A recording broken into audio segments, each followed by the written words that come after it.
Yeah, guys, good morning to you all. This is me, your friend, your brother, Human Steven, on the show.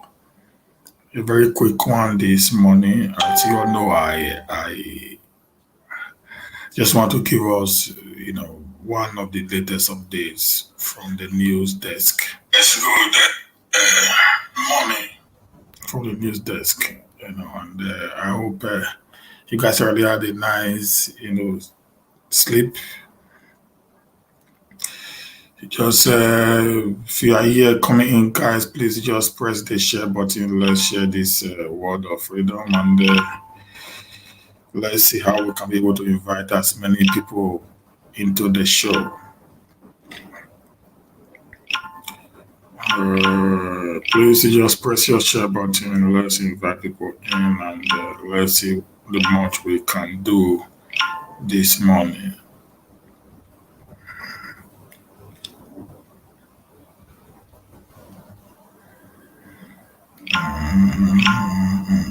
Please, guys, just press coming in, give us some likes, press the share button, and let's go into the show. Let's discuss the future of our country.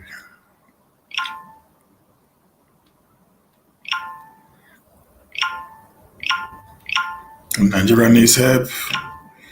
There's no truth about it. One thing I tell most people is this: you can actually change the fact that you are a Nigerian. Okay, you can't change that fact, no matter the what's it called, the passport or the citizenship, that you have in other mass land. You cannot change the fact, the true fact that you are a Nigerian. You can't change that fact, guys. You can't change the fact. It's a fact that have come, to to come and stare us in the face. And so we as Nigerians, we must do everything humanly possible to be able to bring normalcy to our nation. And while we do that, we must speak to the people. When I said, Nigeria, I mean the over 200 and something ethnic groups that actually made up the contraction called Nigeria. Okay, guys, that's what I'm going to start today before I talk about the news headline that I put up. Okay. Please, thank you guys. As you just come in, just press the share button, give us some likes, and then let's go to the show. Now, today Nigeria has become, a very good morning, brother Idosama Frank. I agree with you, sir.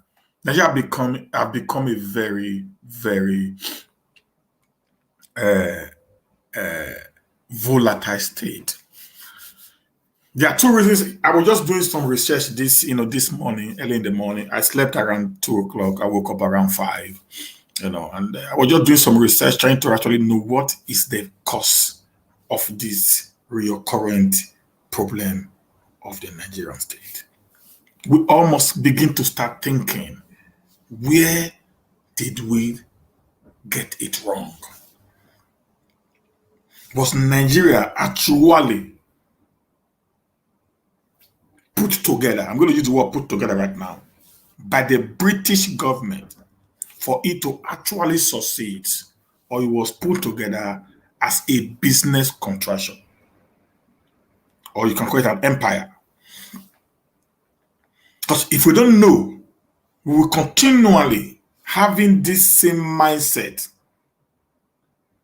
that the problem of the country called Nigeria is actually the people.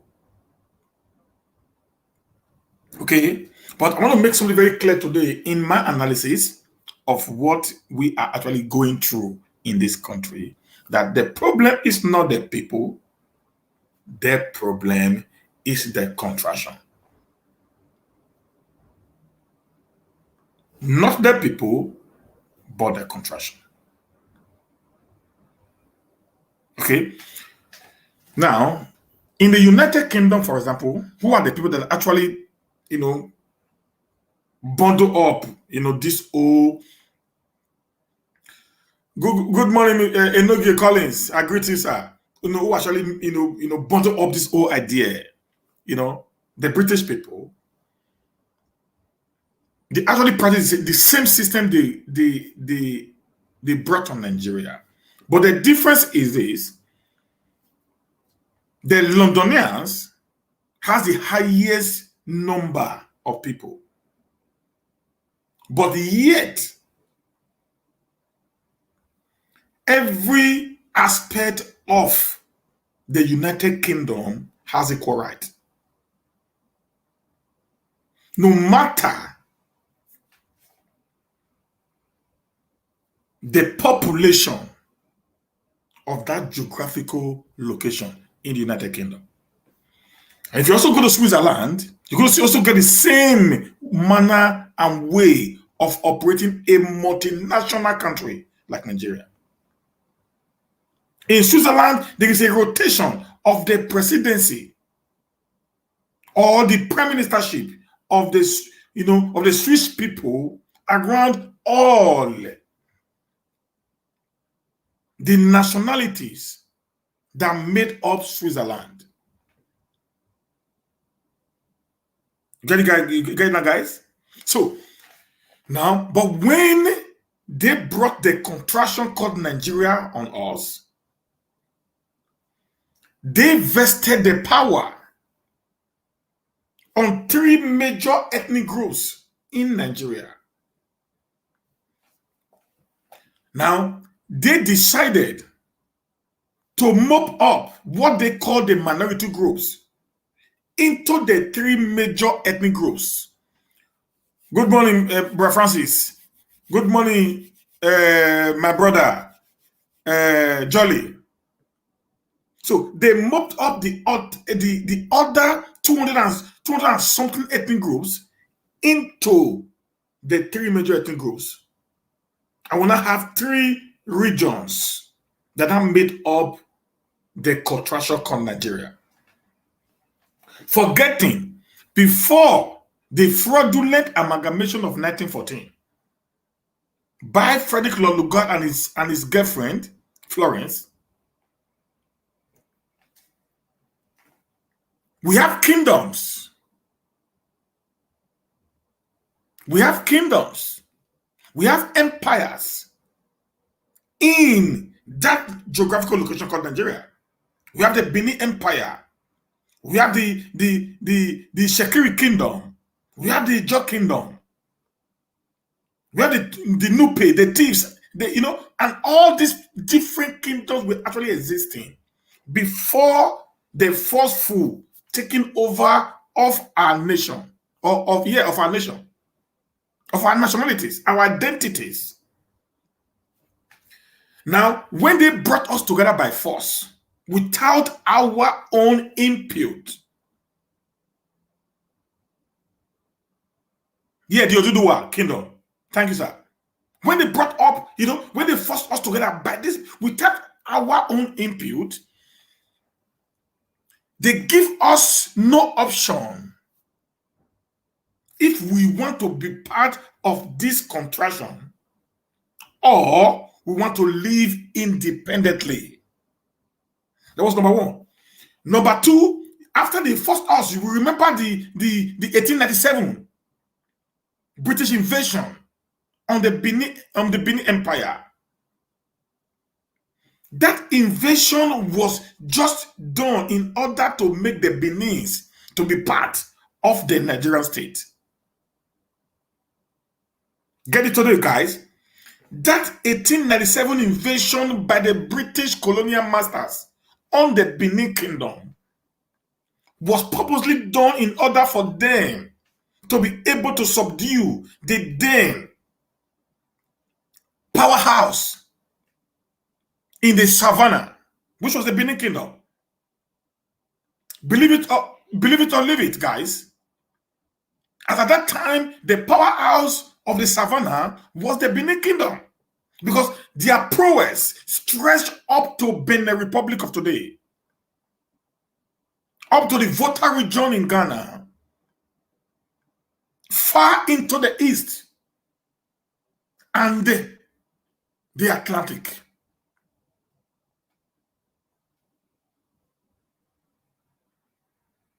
Okay? Now, while they were putting us together, they refused us to even speak on where we want to belong to. They mopped up into these three major ethnic groups called the Wazobia. The Yorubas, the Igbos, and the Hausas.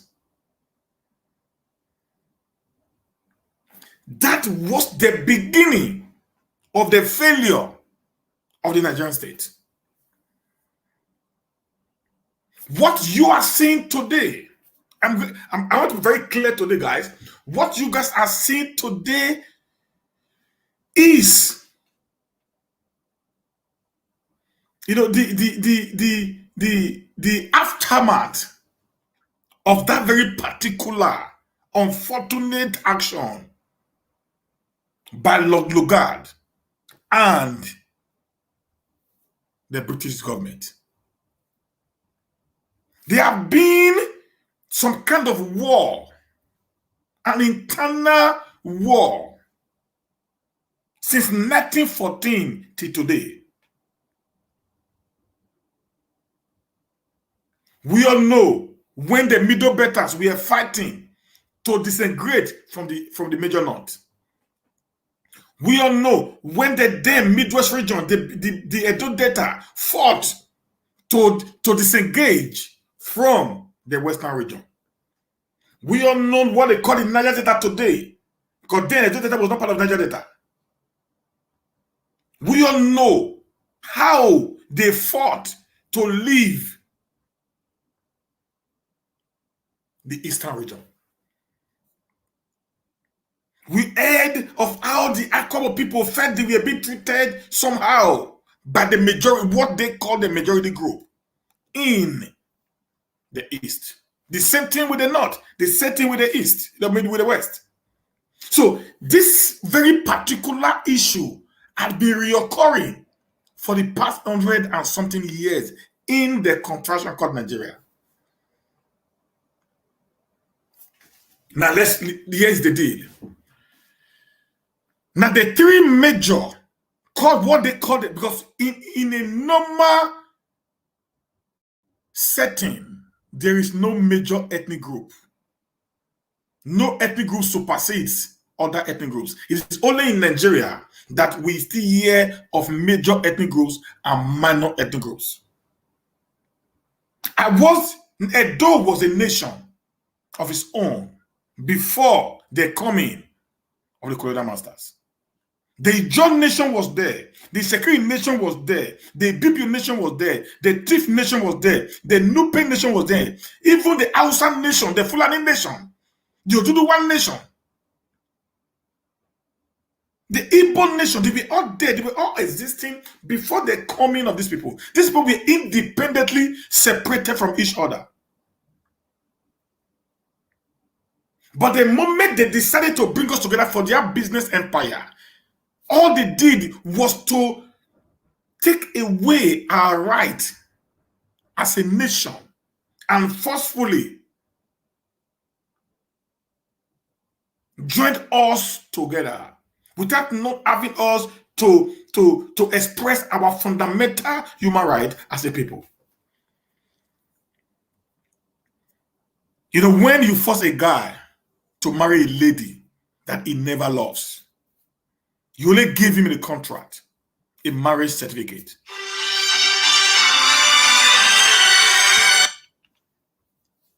You only give him a marriage certificate, but you have actually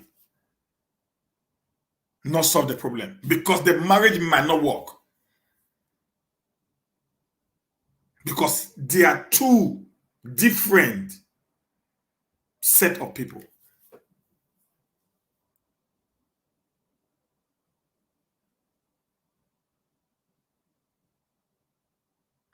Now, the contraction today now gave power to three groups.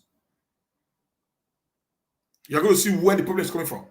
That contraction of 1914, that marriage of 1914. Guys, just give me 1 minute, please.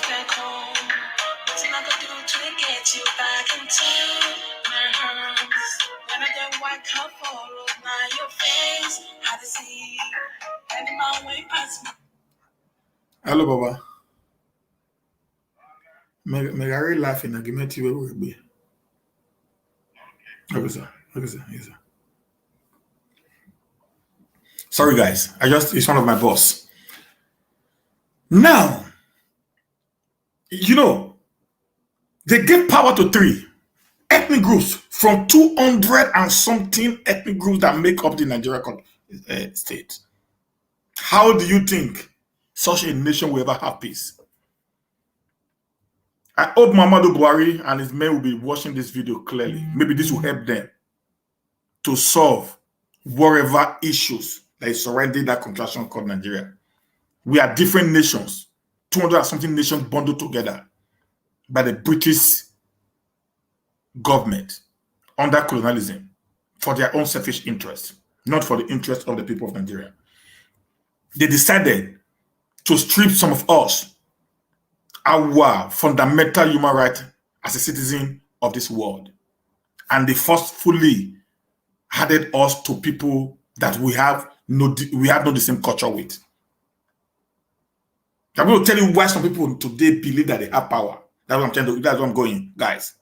It started from these British people. So the problem today is not the Nigerian state. The problem today is the British Empire.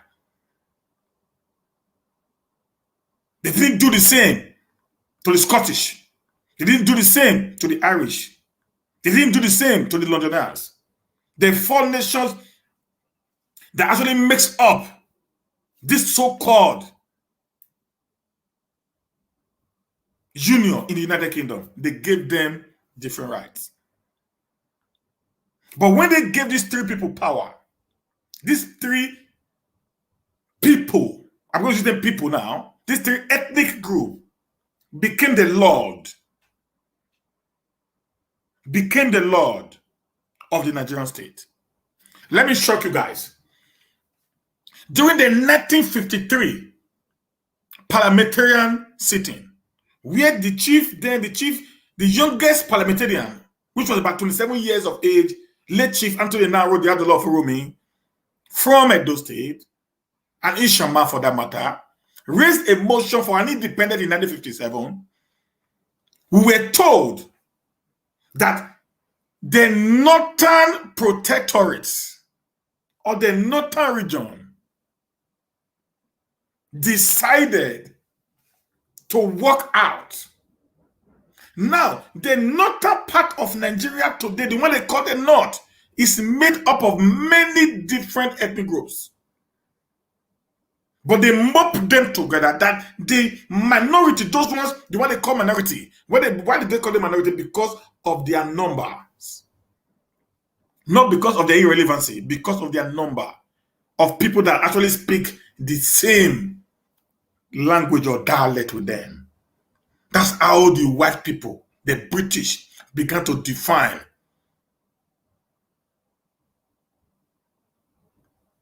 if that's why they decided to define who and what is a majority or a minority. It became unfortunate, quite unfortunate, that such people who we thought were actually learned, but yet they do not understand that calling someone a minority in a nation where you've already taken his entire geographical space and forced it into a union, and yet you mix in redundant, irrelevant in the union. How do you think they're going to be peace in such a nation, guys? How do you think an Ishekiri man who actually was a kingdom of his own with their Olu as their paramount ruler is now subjected, answerable to someone else? How do you think today that they will not say the Sultan of Sokoto is more higher in rank than the Alafin of Oyo, than the Oba of Benin, than the Olu of Ori, than the Igwes in Igbo land? Whereas these same people, before this contraction, they had absolute power over their territory that God gave to them as an ancestral land.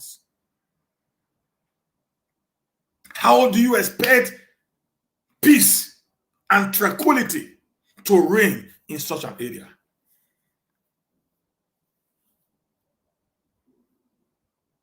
These three contraction, these three, what they call major ethnic groups, connived together. Because then the minority ethnic groups weren't speaking anymore. They became irrelevant in the scheme of things.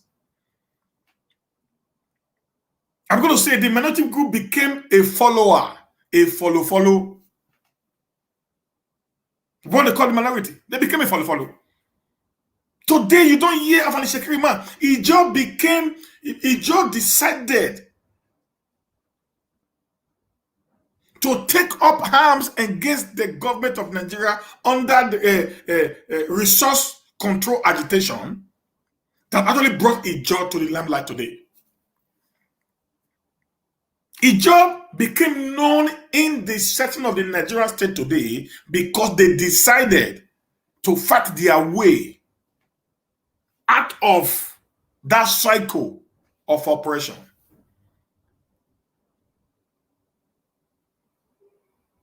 Now, when these three major ethnic groups saw the advantage of them being a leading force in the Nigerian state, they head on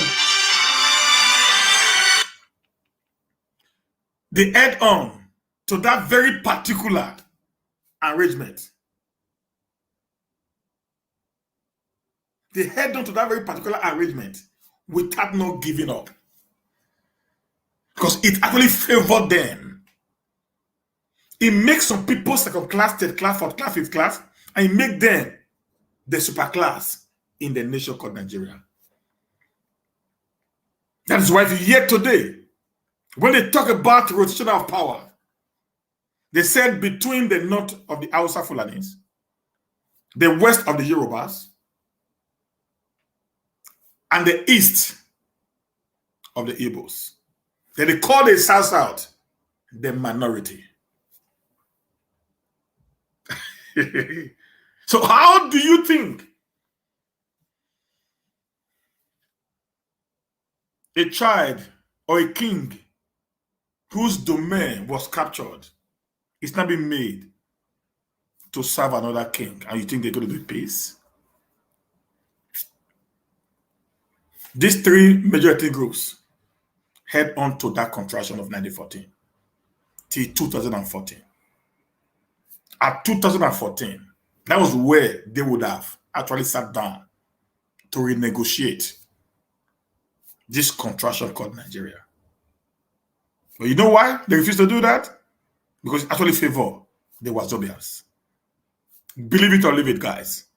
If you watch during the 2014, there were agitations that this contraction should be dissolved. But the power that be within these three major, listen guys, when I talk about these three major ethnic groups, I'm not talking about the entire people. No. They not called the shot as far as the Nigerian state is concerned. Because of the way and manner the British government actually enraged the 1914 amalgamation.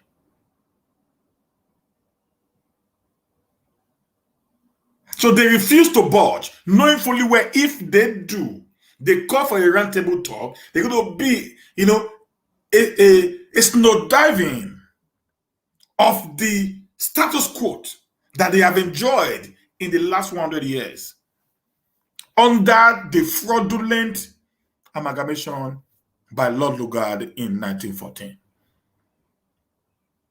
So they decided not to follow suit in that dimension. That actually brought us to where we are today.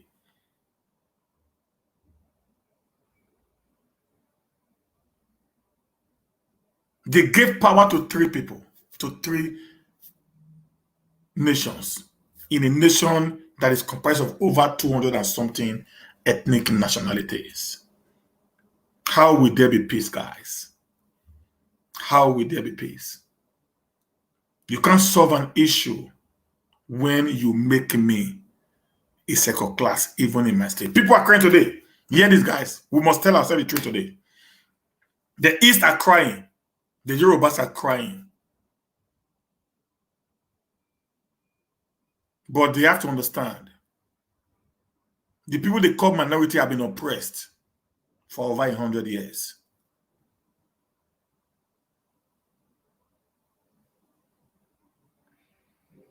The people called minority in Nigeria have been oppressed since 1914. They've been enslaved since 1914. Check most of the constitution that was being made. It never favored the minorities. The one they call the minorities. Because of the number of people, or because of the number of territory that they control. That defines who is a minority and who is a majority in a nation that we all actually own together.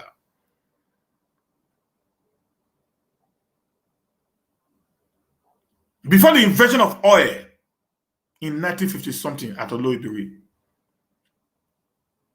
we have the Granite Pyramid in the north. They use that to take care of the northern state under the leadership of the Sultan of the Aminu Kano, the Sultan of Sokoto, and Tafawa Balewa. In the west, they have the cocoa time. They use it to take care of the west.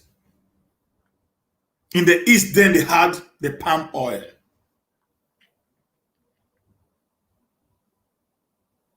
But today, the so-called minority group, which produce the largest quantity of crude oil today, their monies are not being taken from them because they are minorities. To feed the over-bloated, glutton-like majority. And you think there's going to be peace? You see today why the agitation is taking a different dimension. It is because many of the minorities are not seeing the gain they are going to gain if actually this contraction goes into a station. I've been in Nigeria for quite some time now. I've spoken to a lot of big people, a lot of well-known, not politicians, leaders of thoughts.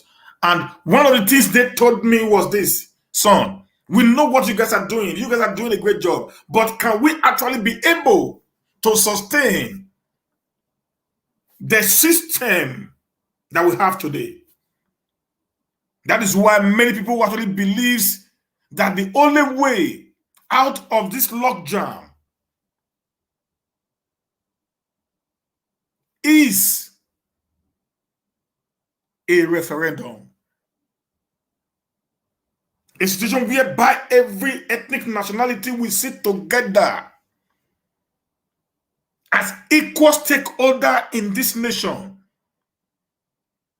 Not bringing 20 people from the north and bringing 2 people from maybe bringing 20 people from Kanuri tribe, maybe 30 people from the Fulani tribe, maybe 20 people from the Hausa tribe, and you're coming to Edo, Urobo, Isoko, Ijo, Ishekiri, the Nupes, the thieves. You are bringing 2 persons in.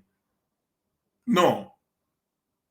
As an equal stakeholder, everybody, just what they said to do today in the Senate, as an equal stakeholder, everyone must have the same numbers of representative in that conference to discuss if we are going to live together as a nation or we are going to dissolve along ethnic lines. See why people are so scared of the breakup of this entity called Nigeria.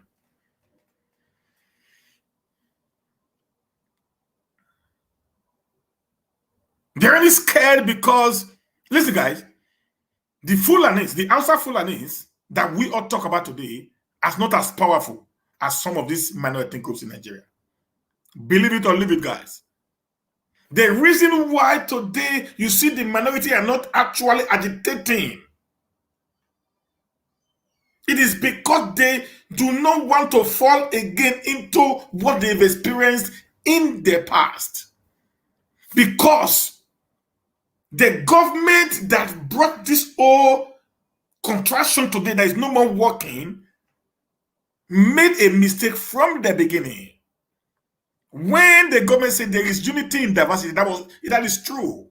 There is strength in diversity, but that strength can only be enhanced when the proper, rules are being put in place. But that we did not have in the Nigerian state of the 1914. If every nationality had a right by the constitution to send a representative each, I am very sure this contraction would have ended in 2014. Or there would have been a new oriented Nigerian state by the end of 2013.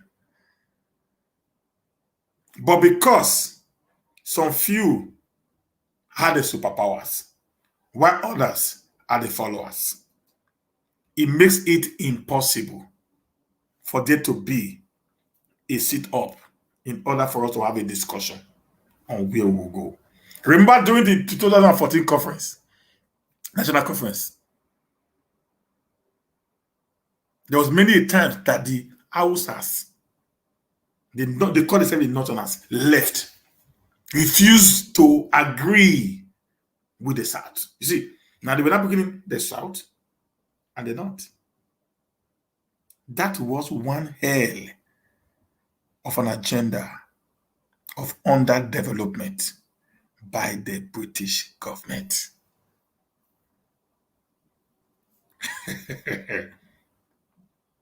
Because we were never the same people. Nigeria is the only nation in the world that has nations inside a nation. We had different ideology, different setting, different thinking. Everything was different.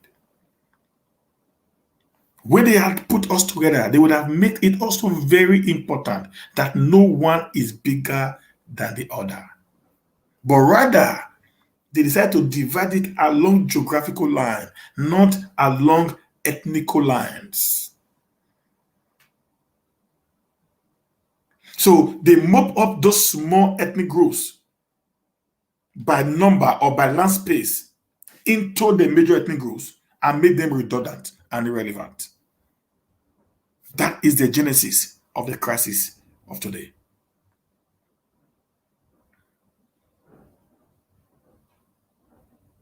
The only way we can rectify these abnormalities that we put upon us by the British government is to return back to the 1914 Amalgamation Constitution that gave rise to the nation called Nigeria.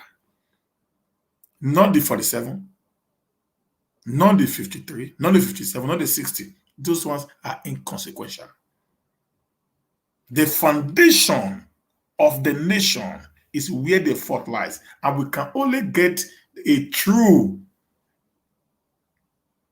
and a well-deserved nation if we want to remain together. If is to return back to 1914 and check the clauses that make the nation ungovernable and unworkable.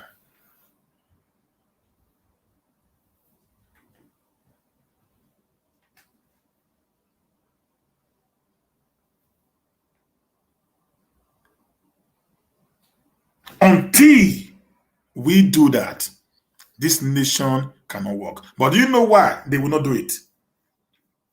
Let me tell you the reason why these three superpowers will not do it. I'm going to call it superpowers in Nigeria today. Okay? Why they will not do it? Because if they do it, it's not going to favor them.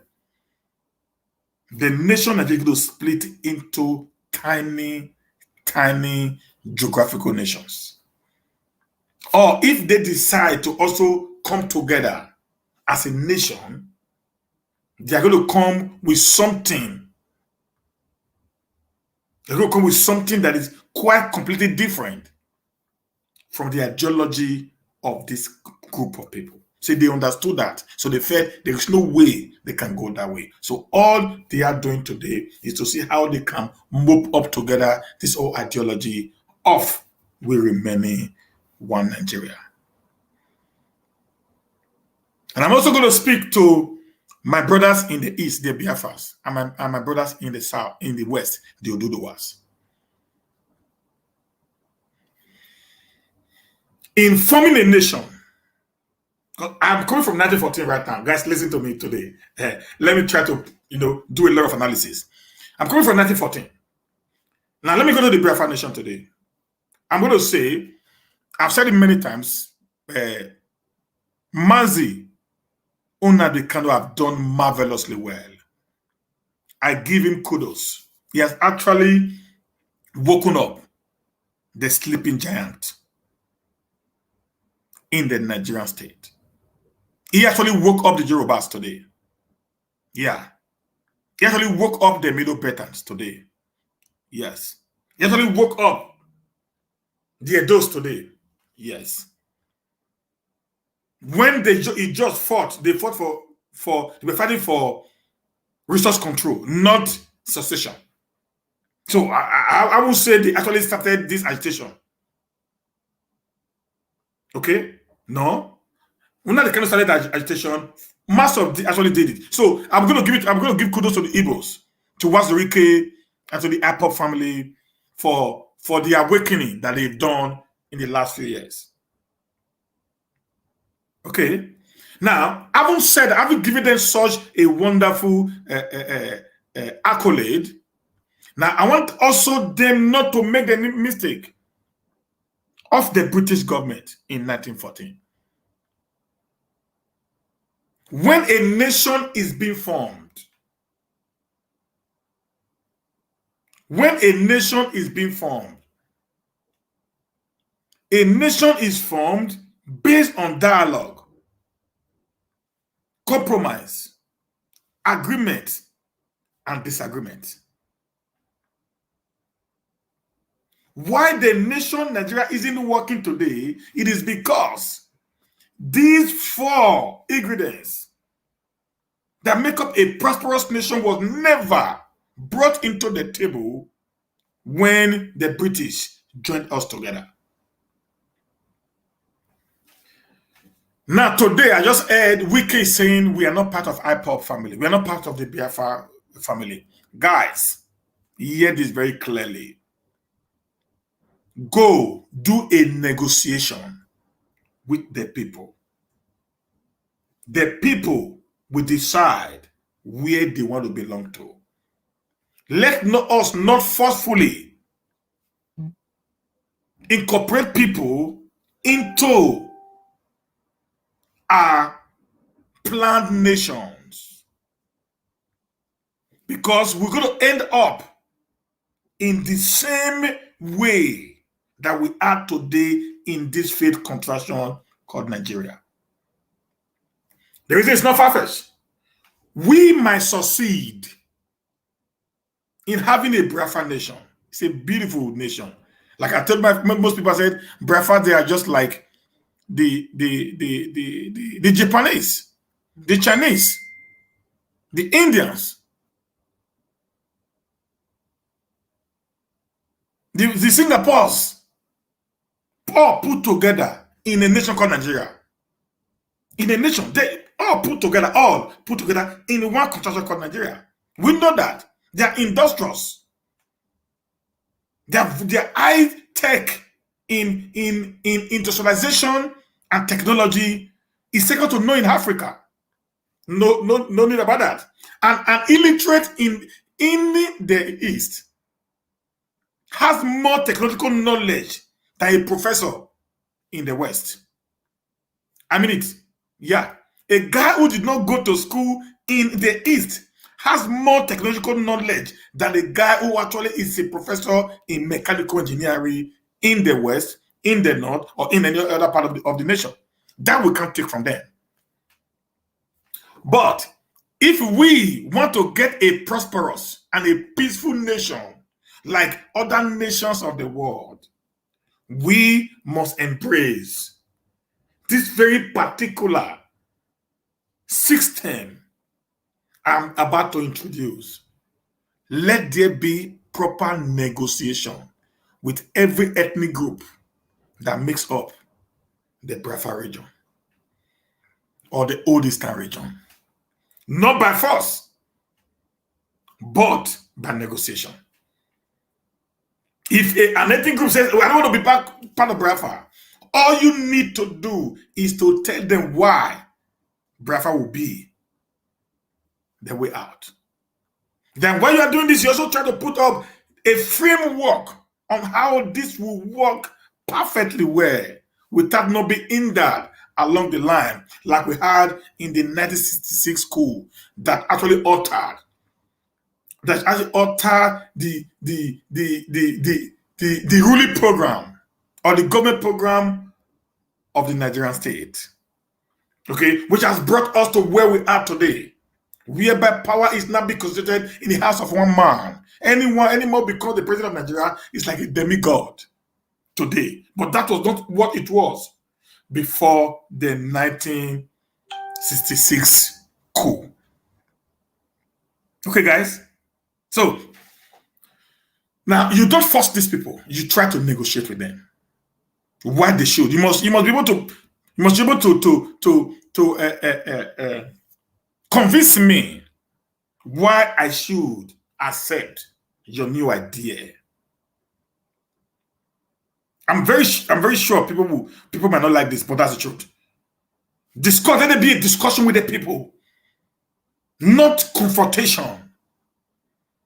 Have a one-to-one attach with them. Let them understand why you need to be. Do you know that there are many Benins that are Apple family? Many Benins are Apple family. Many Ishans are Apple family.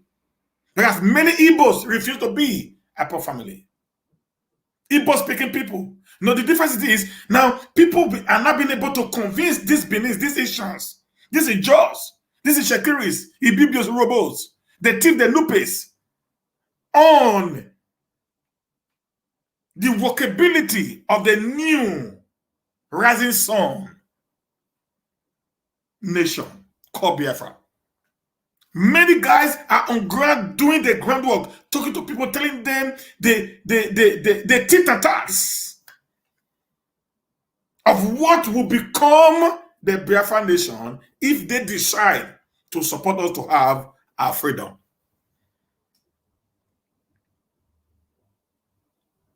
Okay, so you see, when that is not being done, people are coming in with the mind, with the belief that this is where the way will go. Then they will not become an agreement that if you fail to actually carry up this very particular agreement that you've just said today, there's going to be a clause for an easy way out. This is what the Nigerian state did not have. And this is what actually Lieutenant Colonel Odumegu Ojukwu, of blessed memory, actually went to Aburi in Ghana to obtain. Ojumegu was not ready to destroy Nigeria.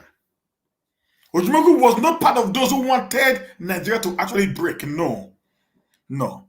Ojumegu wanted a Nigeria whereby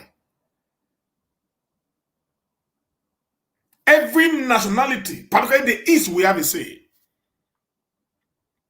Ojumegu wanted a situation whereby Nigeria will not become a confederal system of government, whereby power will no more be centered at the center, but power will not be shared amongst the regions. And you know, in a confederate state, as power is being shared to the region, the same way, the same power is being shared to the communities.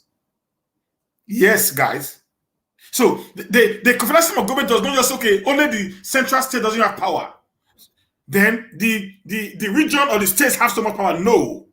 In the confederal, the central has no power over the state, and the state has no so much power over the local government. It goes down to that level. So there will not be an identity recognition in a confederal system. That was why the Senegambia confederal system of government that they broke in peace, because there's already a clause there that you can easily go out whenever you want if you feel the union wasn't working well. That is why when you get married, they gave us a way out. They call it divorce. Before the coming of Moses, there was no divorce in Israel. When a woman does something wrong, they will stone her to death. That was the mentality. But when Moses came in the wilderness, while they were going to the promised land, he said to say, why is the need of killing these women? Why not let us just actually give them a certificate to say, I do not like your way anymore. Go. So there was a way out. Instead of forcing them to live together, one killing each other, there come this idea of you can run away from this old setting by just going to the court and get a certificate of divorce, and everybody part their ways. Just like what we saw yesterday, the breaking news of Bill Gates and Melinda Gates, separating or divorcing after 27 years of marriage. Okay, guys. So you see that now. Now in the West also the same thing. Today you see the Oni of Ife dragging the Shekiri kingdom into the Yoruba empire, into the Yoruba kingdom. All this is for supremacy purpose. You see the Benis now saying no, the Shekiris are actually part of the Benin kingdom from the beginning. So there is a contest on who actually owns the Shekiri kingdom. And my question is this: in this present age and time, that any kingdom can still be put under other kingdom.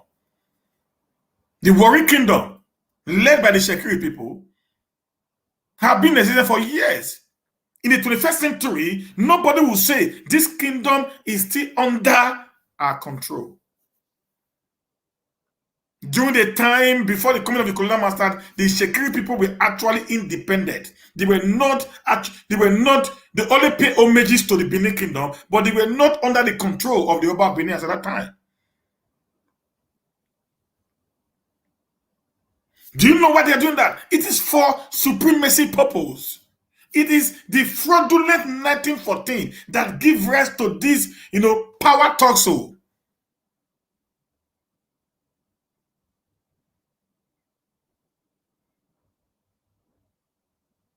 Give rise to power tussle that has actually created more problem today than it has ever been. So this is the genesis of the Nigeria problem, the 1914 amalgamation, a fraudulent, defective constitution, which have expired in 2014, but yet the power that be, because of the benefit of that very particular fraudulent document, they have refused to accept that that document have expired, and we need to have a renewed document for us to be able to decide our existence. You see, when the United States says we are not going to get involved in the Nigerian state, go solve your problem. The United Kingdom says we're not going to get involved anymore in your state. Go do a dialogue with the people. The EU said, we're not going to get involved in your problem. Go and try to fix the legal framework that make up the nation called Nigeria. They know what they're talking about. The legal framework must start from 1914, not the 1999 constitution as amended, guys. Believe it or not, 2 years, I think 1 year after independence, the Midwest region, known today as Edo Delta, began to fight for secession from the West. 2 years. Why? These are facts. 2 years after independence, they began to fight. They said, we can't live under the West. The Adakaboros and others began to fight in the eastern region. Why? That is one reason we almost start thinking, how can we be able to live together?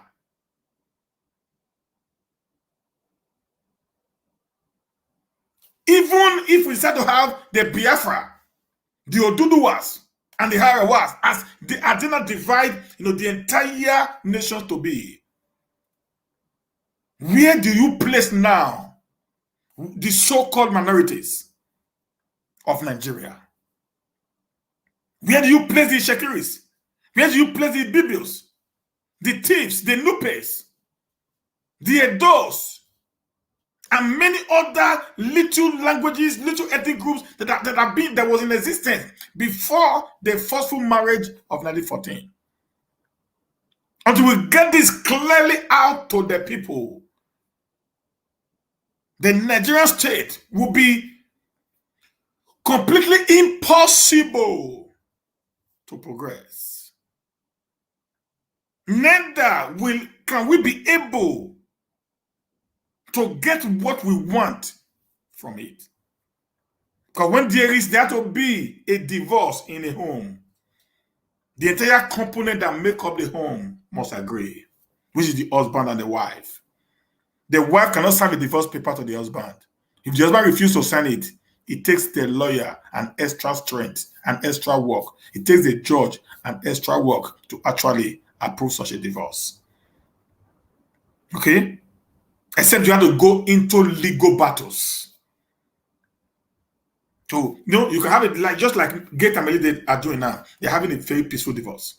Whereby they will just go and say, we decide to separate, and they will sign their papers, and that ends it.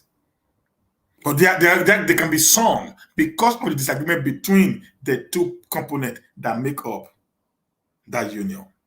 They have to go through a legal process. That will be battle of separation. As we now see, after one wins, there'll be a law of constraint on the other. We do not want to separate in this nation with a battle. I'm not one of those who believe in war. Afghanistan, Iraq, Yemen, Somalia, Ethiopia, Sudan is a clear example of what war can cause. That's why I am telling us today, let's carry the so-called minorities and put them into the wagon for a better, well-articulate Nigeria, or for a peaceful dissolution of the contraction called Nigeria. On the two parts, you need them. Don't relegate them to the barest minimum because you think they are minorities. Let me also shock you before I read my news. Guys, in the 1914 amalgamation and prior to the 1960 independent constitution, The white man, also known as the British colonial masters, they practice what we call the divide and rule system. Don't be surprised, guys. Their practice was a divide and rule system on the people, but not on the major, what they call the major ethnic groups. But they operated a divide and rule system on the minor ethnic groups. They began to create ethnic enmities among the people that makes up the minority in order to infuse them, forcefully or tactically infuse them into what they called the majority. Go read history today. Before the coming of these colonial masters, the entire Atlantic region were one. They were one big, happy family. The Jaja Fopobo and every other people within that geographical region work hand in hand.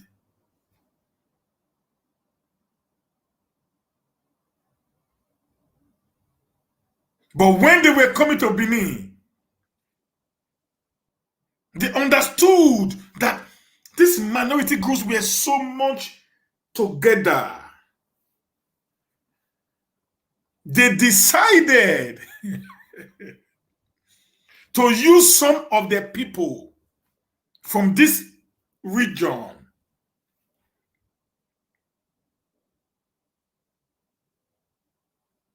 as their weapon. And when the Benins in 1897 saw the people that came with them, then there was an enmity created among these people. Sometimes they said it was the Igbos and the Shekiris that came with the white man into our land in 1987. Divide and rule. They created enmity between these people. They tear them apart. Today, in the 1967 to 1969, 1970 war, known as the Biafra or the Nigerian Civil War, the majority who were together now, that is the North and the West, actually did the same thing again. Using the Benin Kingdom, or Benin City then, because there was no kingdom anymore, Benin City then, which is claimed to be the minority, as a bait against the Biafra Foundation. That is why today, a fanatical Biafran or a fanatical Igbo man we hate a Benin man just because they believed it was the Benins that made them not to have won that war.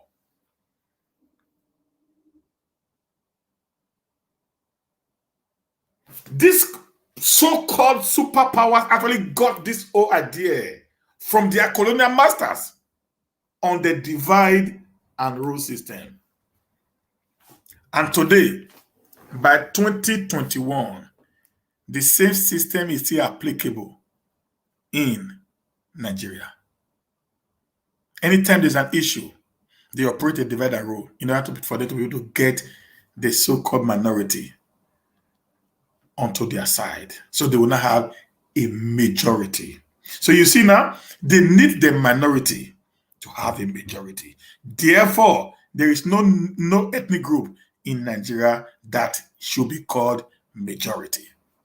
Every ethnic group has a responsibility because the geographical location that I live in was an ancestral God-given location. I'm not living on the borrowed land, just like I'm living, on a street whereby maybe Dangote owns one side of that street.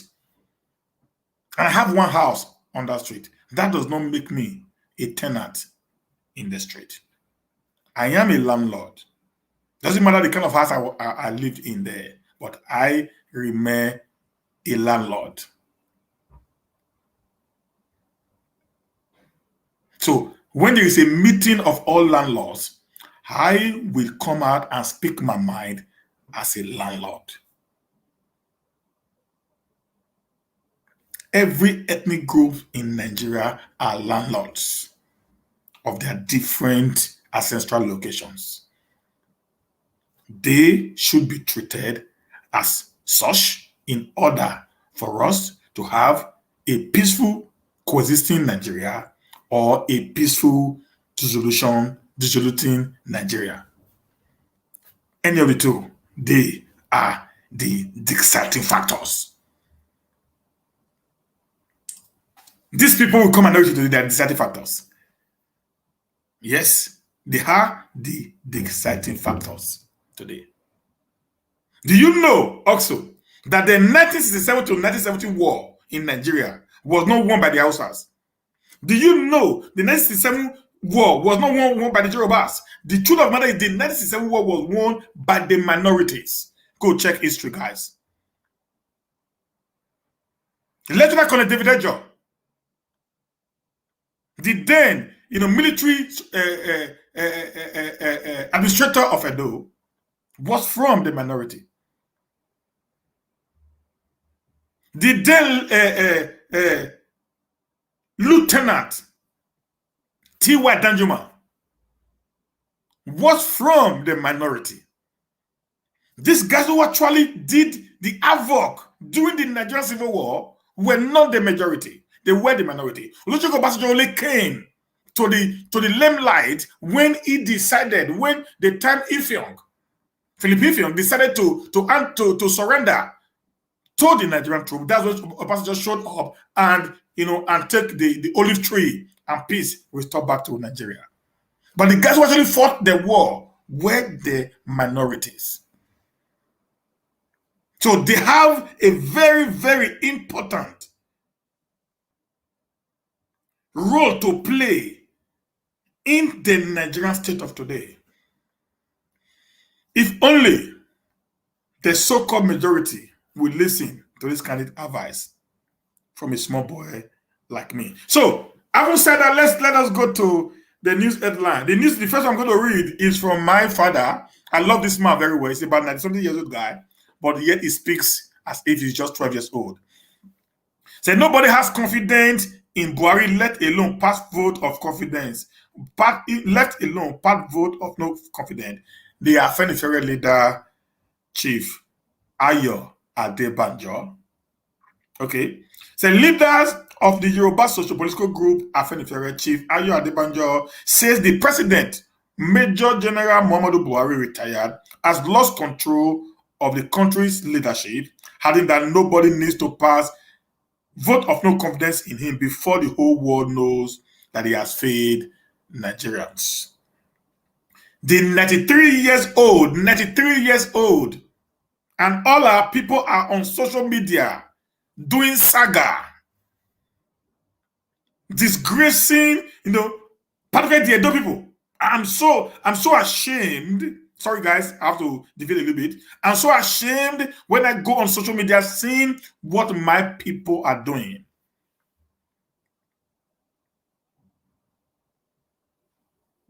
Because of the peanuts that come from Facebook and YouTube, our people are ready to do anything just to get views. It is so embarrassing that a time will come, your children will not be able to face the screen and talk. One thing we always forget is most of this we are doing today will remain here for a very, very long time. You see, sometimes Facebook will remind you of a post you posted 10 years ago. It will remind you of a post you posted 5 years ago. Sometimes you see YouTube will bring a post, a video that was done 15 years ago, and put it before your face. You are doing all you are doing for fame and for money, peanuts. forgetting there is a future ahead of you. Edo was known to be, a place where people actually, where education becomes paramount, where people actually use their brains. But today, I don't know what is actually happening with most of our people living in the diasporas. What you're supposed to discuss beyond the door. You pick up your phone and you are on the social media space, insulting, degrading, disgracing the entire Benin Kingdom. All for peanuts. Maybe at the end of the day, they pay you 2,000.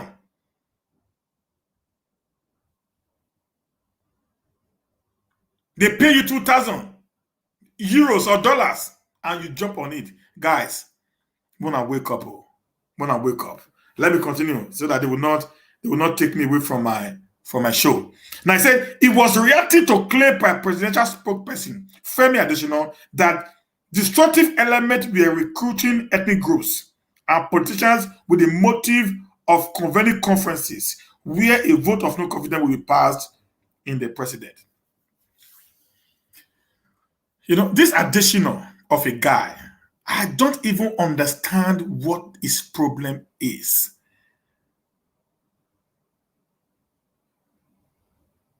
I don't know. The Greenfield University student adopted 5 have been killed. I want to ask this guy, this Adesina of a guy, Oga, if those children, where these people they kill so like ram meat, they were your children, what would you have done? I want to speak to General Muhammadu Buhari, Gabashew, the senior president Lawan, the House of Representatives Speaker Femi Bajamila,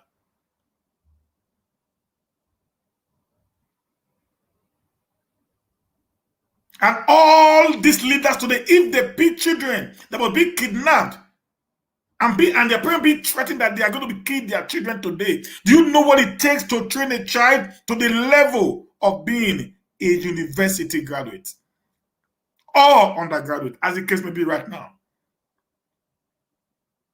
Oh, do you know what it is for the mother of this Christian girl from Dapchi that has still remained in captivity?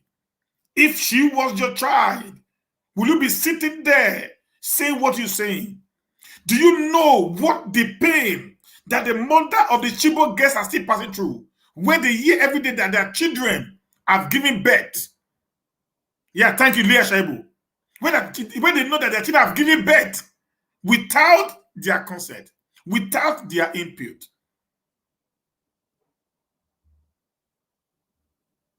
Or do you know the pains that the family of the Benue people are going through over the continual massacres of their people? I think the Nigerian government needs to wake up to the reality on ground. There's no need of doing the ostrich system, whereby the ostrich puts its head into the sand and think she has already eaten herself, knowing fully where the entire body is being seen by every passerby. It is becoming very glaring to the world that the leadership of President Muhammadu Buhari had failed. And I'm very sure people like Femi Adesina, people like Gabashew and Laura, and many of these people are actually the problem, who maybe do not tell this guy who we know had dementia the truth. They brainwash him, make him believe that everything is actually working well in the nation called Nigeria. Additional in a statement on Tuesday, I'm going to read that statement to you later, additional statement. Additional in a statement on Tuesday had also said the people of the move, the purpose of the move was to further throw the country into turmoil. I don't understand what this guy is saying. In a nation where things haven't working any longer, in a nation where anarchy has become the order of the day, in a nation where death means nothing to us anymore, in a nation where inflation has risen to two-digit number, in a nation where we were supposed to be the center of development in Africa. Today we have become the worst, the third most worst governed country in the world.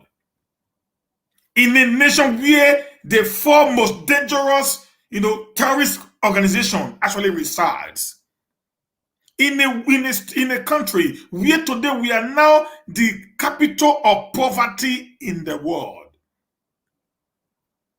In a nation where the president, anytime he's sick, goes to London to take medications.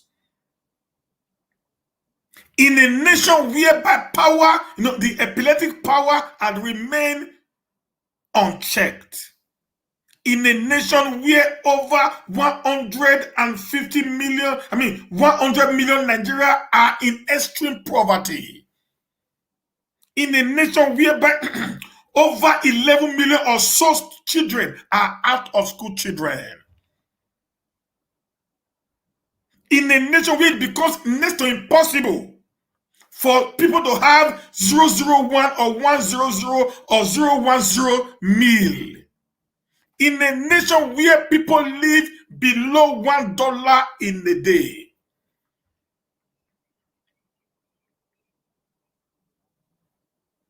In a nation where the worth of dollar in 2015 was 189 and the worth of dollar today is 501 naira. And how do you think that the Nigerian people are so myopic, they are so dumb, they are so stupid that they're not seeing what they're actually going through right now?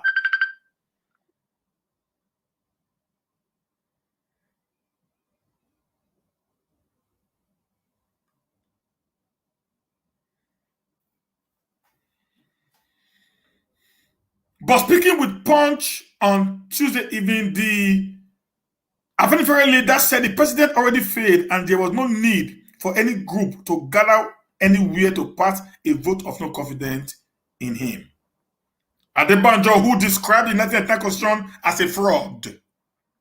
But I am saying that the 1940 constitution is the fraud. The 1940 constitution gave birth to all the fraudulent constitutions that have ever existed in Nigeria. The amalgamation constitution of 1914 gave birth to all the constitutions that have ever existed in Nigeria. Also urged the president to, as a matter of urgency, return the constitution to the 1964 constitution agreed on by the founding fathers of Nigeria, including the late Sir Ahmadu Bello, Sir Obafemi Awolowo, and Sir Nnamdi Azikiwe. He said, you see, now this is what I say again now. This is what I say again now. This is what I say again. When I was talking about the three superpowers of Nigeria, this is where the problem is. The moment you have a superpower, guys, hold on a little bit right now. Do you know in the world today? Do you know what there is? There is always war in the world because some few people came together to call themselves the world superpowers. And the moment they did that, other people will be springing up, like the Chinese now, springing up to be a world superpower. That's how it works. And that will bring tension, confusion in the nation. Look at what Adebanjo said now. Say what Ahmadu Bello, Azikiwe, and Obafemi agreed on. So these are the Wazobias. But this is a nation that made up of 200 and something ethnic nationalities.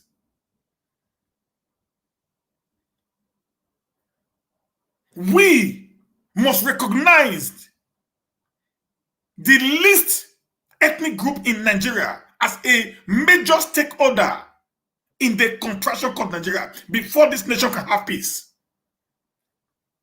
Take this anywhere, guys. Until we are able to reorient our brains that everybody have equal stake in the nation called Nigeria, peace will continue to elude us. Even when we have a Duduwa Brefa Republic or Arab Republic today, or even the Niger Delta, whatever it is, until there is a consensus among the different ethnic nationalities that make up this contraction, that we must live together based on principles and facts. This is what I just said before now. I just came in here now that he was saying what the founding fathers, it means the founding fathers are the Wazobias. So if it is a Wazobias, then what input does I have as an Edoman? What input does I have as an Ishekiri, Ijo, Ibibio, thieves, Nupes in the contraction called Nigeria? He said, who is interested in passing a vote of no confidence in Buhari? Who was confident in Buhari before, let alone pass any vote of no confidence in him? That is not the issue. The main thing is to restructure the country back to federalism and forget all this gossip by additional. Yeah, I also accept federalism. Yeah, federalism can also work in a multinational nation like Nigeria. Yeah, it can work. Because federalism will also give power to these ethnic nationalities to a certain level, whereby they also have a say. Because the federal system being operated by the American, which we copied in 1979, which we copied in 1979, will also give rise to me. If there is an oil in my compound, the oil belongs to me.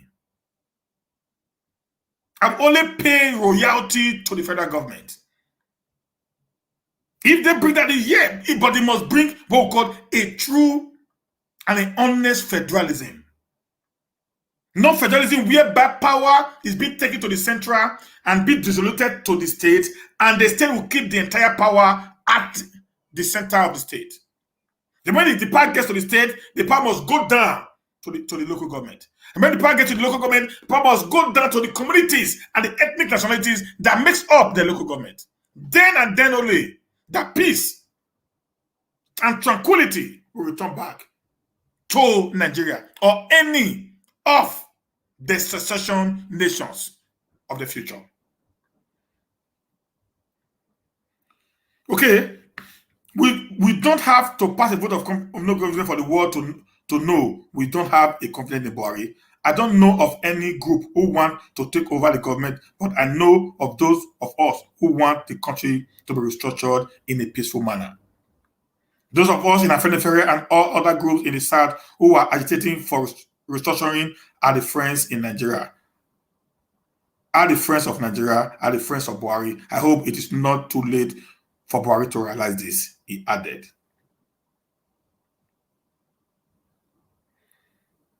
Okay, that was from our father, Adebanjo. Okay, and he just said that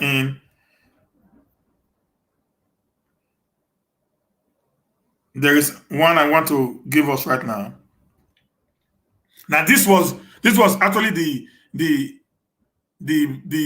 broadcast or the warning that came from additional the presidency that made our father Chief Adebanjo to reply what I just read. I'm going to look at what this Bonfu additional actually wrote. The guy is really disgusting. I must say the truth.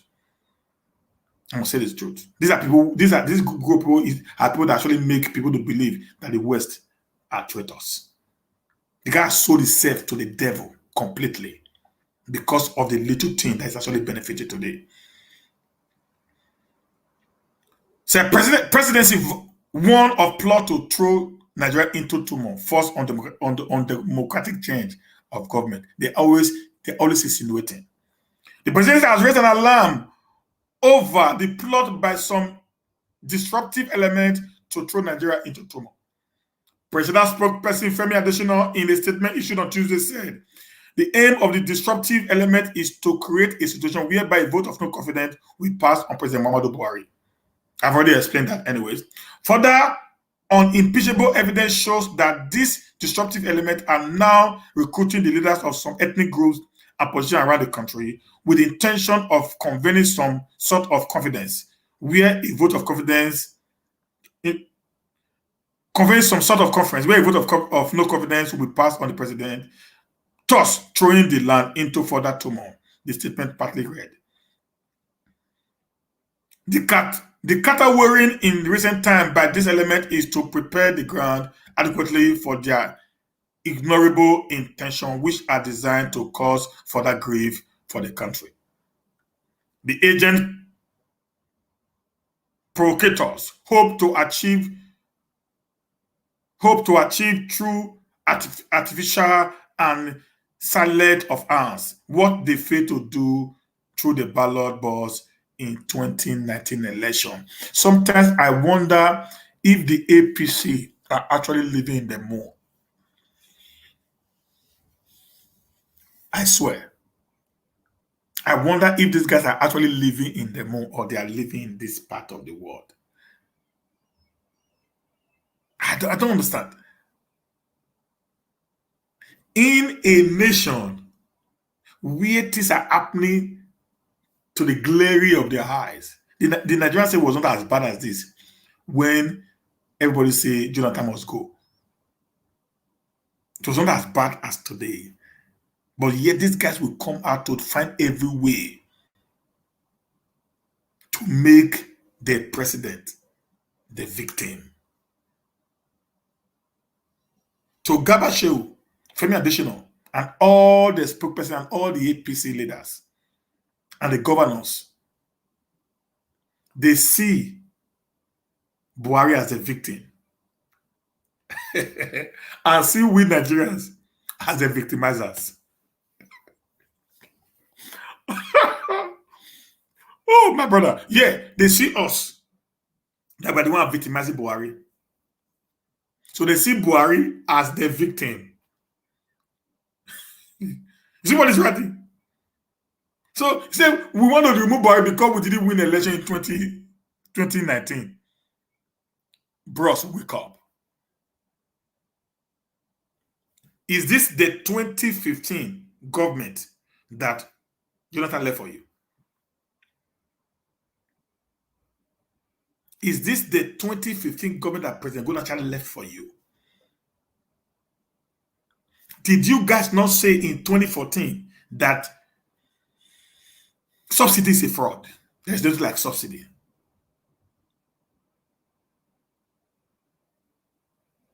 Did you guys not say in 2014 that Boko Haram is being sponsored by Goodluck Jonathan?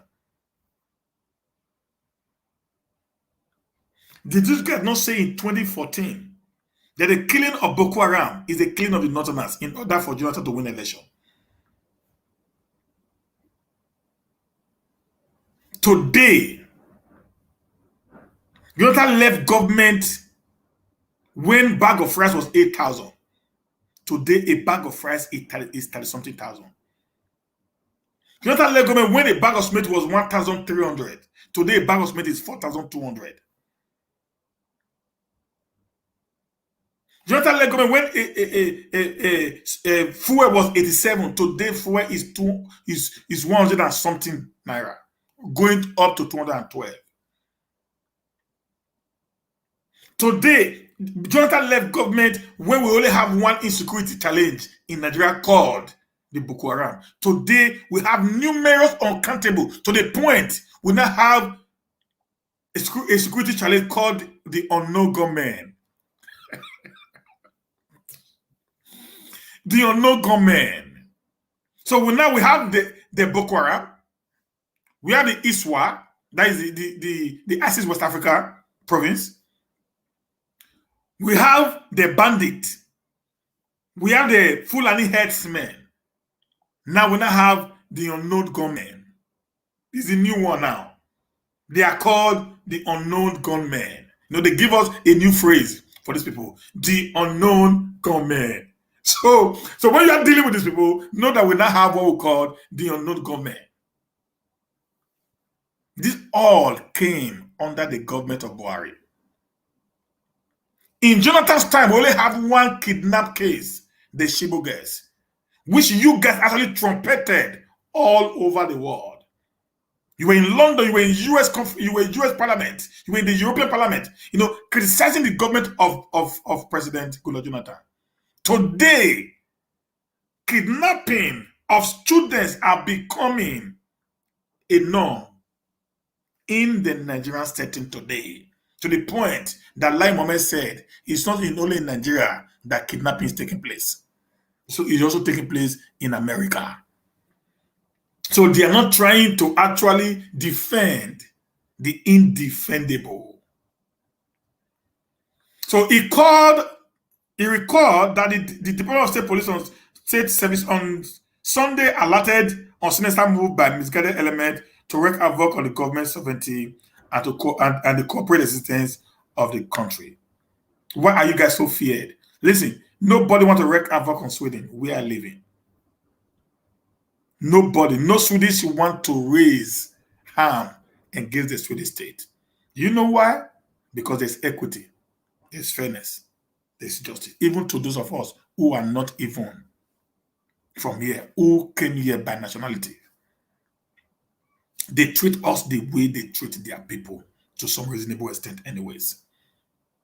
But at least that treatment they give to us, give us the hope for a better tomorrow. So when the people, even if people are trying to come together and pass a vote of no confidence on their president, if even there is, it means something is not right between the people and the so-called government. There is already a dysfunctioning. That is why people are deciding not to like the government anymore. Assuming there is a cry like that. I said yesterday, instead of fighting the IPOB and the ESN, call them to a roundtable talk. Instead of fighting Sunday Baho, call them to a roundtable talk. Call every of these secessionists to a roundtable talk. They have a very cogent grievances over the Nigerian state, why they want to exit the union after 61 years of living together. So it only comes 2 days after the Department of State Police says it will begin a crackdown on agents of anarchy in various parts of the country.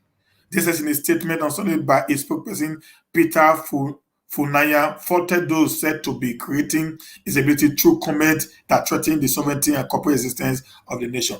Guy, listen, Mr. Spokesperson of DSS, the truth of the matter is this: the people are expressing their dissatisfaction. It is their fundamental human right. I'm going to say it again, sir. If the government was doing well based on the promises it gave to us in 2014, 2015, prior to the election, nobody will complain about him. Don't make this to be an ethnic war, because it is not. One of the most respected president of the 1990 of this Fourth Republic under the 1999 fraudulent constitution as amended is a man of the same kings and tribes of Buhari, Yaradua. Is a man that today, when the name Yaradua is being mentioned in the South, in the Southeast, in the Southwest, everybody will say this was a man that was supposed to have changed Nigeria, but we lost him to the cold hands of death even before it could continue. The 2 years he was in power, he made a significant difference in this nation. So that shows that the Nigerian state do not actually believes in ethnicity. Why today there is a clamor for ethnic cleansing, ethnic supremacy? It is because of the body language of the present government of President Muhammadu Buhari. I'm going to say this very clearly. I know maybe tomorrow I might be arrested, but that's the truth. But the truth must be told. In 2010, when Muhammadu Yusuf came up with his teaching of education is a sin and all that, Muhammadu Yusuf is also from the kings and tribes of this very particular man with the same religion, but he went on them massively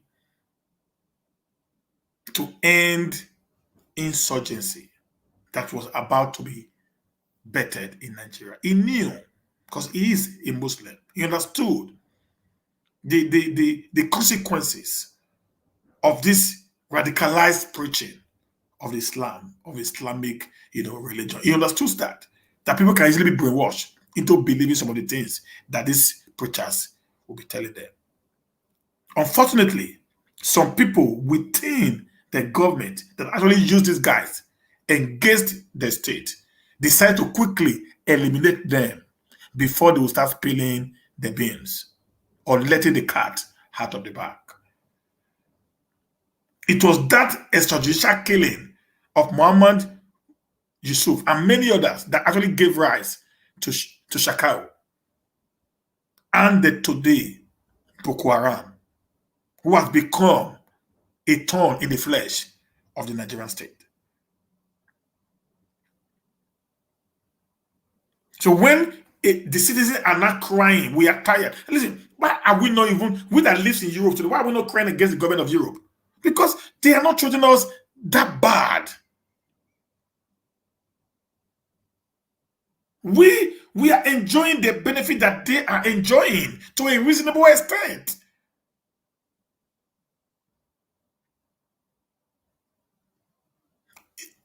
Even listen, in Europe today, we talk about racism. Let me just shock you something. The law is against racism in Europe. The government does not practice racism in Europe. The individual can, but the government does not. It is not part of them at all. They give you what is due you by law.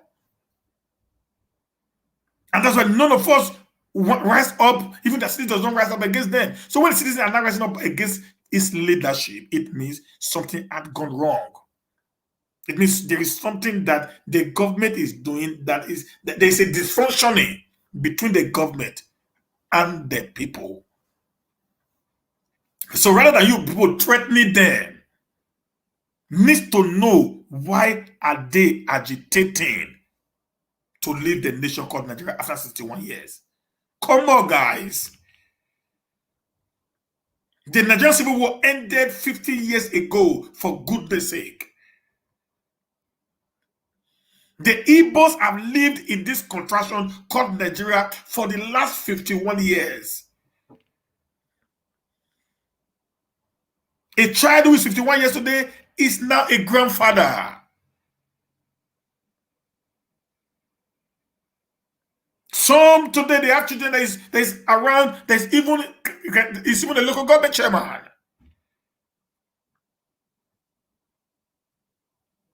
So even after 51 years, these guys are not saying we refuse to agree to the agreement made by our fathers on the battlefield for us to live together. After 51 years, some of these children were not even born during the time of that peaceful end to the Nigerian Civil War.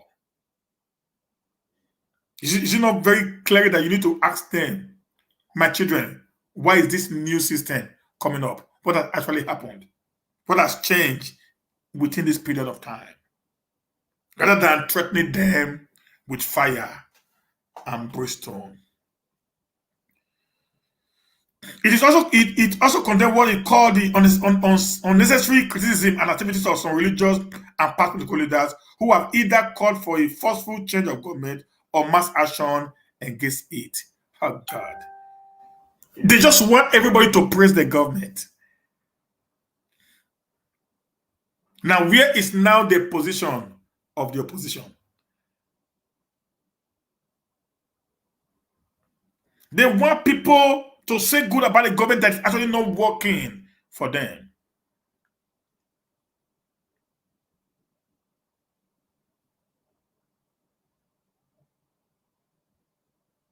Nigeria as a whole, the presidency have failed.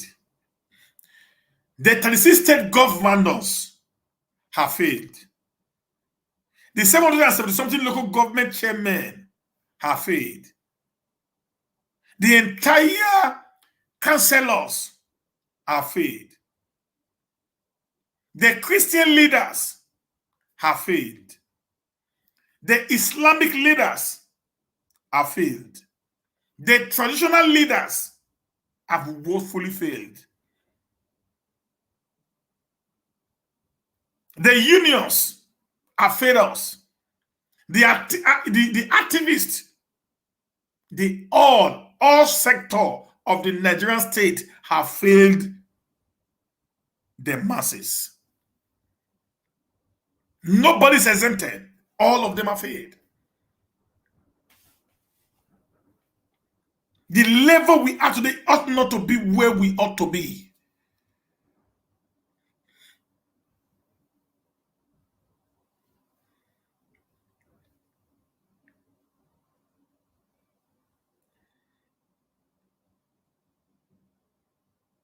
So, guys, that was the message that Pa Ayo Adebanjo actually replied to, which I have also put before you in a clear sentence analysis. Thank you, guys. I need to take it. I need to take it a bow right now. I'll see you tomorrow again as we continue to talk on the Nigerian state. I appreciate every one of you, Friday Advisor, MD Edosa, my sister Agawa, Mabel, and every one of you. I say a very big thank you. See you tomorrow again as we continue to tell truth to power. Don't forget, don't forget, don't forget. Let's continue hoping and believing that sooner or later we'll have a better nation, either as a people or as neighbors. Either as a people or as neighbors. But one thing is sure, the construction that make Nigeria will be great again. It's either as Nigeria or as neighbors. Thank you, guys. Love you. See you tomorrow. Bye for now.